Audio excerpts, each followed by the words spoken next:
नाशिकमध्ये 15 वर्षांपासून प्रलंबित असलेल्या महार वतन जमीन घोटाळ्याचा मोठा तपशील अखेर समोर आलाय। सन 2010 पासून जेल रोड आणि नाशिक रोड परिसरातील महार वतनाच्या जमिनी परस्पर लाटून विक्री केल्याप्रकरणी आता व्हाईट कॉलर भूमाफिया म्हणून ओळखल्या जाणाऱ्या टोळीवर उपनगर पोलिसांनी गुन्हा नोंदवला आहे।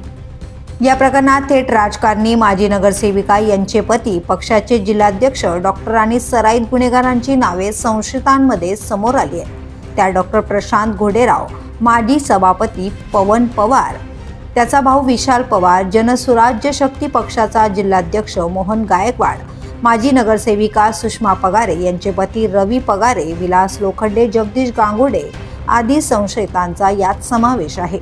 फिर्यादी युवराज गांगुर्डे यांनी दिलेल्या माहितीनुसार 2010 ते 2018 या कालावधीत दसक परिसरातील एकूण 2 हेक्टर 20 आर महार वतन जमीन शासनाची परवानगी नसताना देखील बनावट कागदपत्रे आणि साडेखत करून बेकायदेशीरपणे हस्तांतरित करण्यात आली।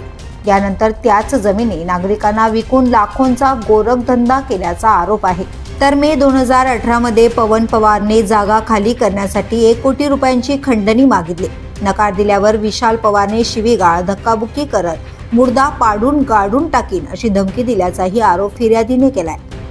उपनगर पोलिसांनी या प्रकरणाचा सखोल तपास सुरू केला असून पवन पवारसह काही जण मागील महिन्याभरापासून पसार असल्याची माहिती पोलीस सूत्रांनी दिली आहे। सर्व संशयितांना नोटीस बजावली जाणार असून कायदेशीर कारवाईनंतर त्यांना ताब्यात घेण्याची शक्यता व्यक्त केली जाते।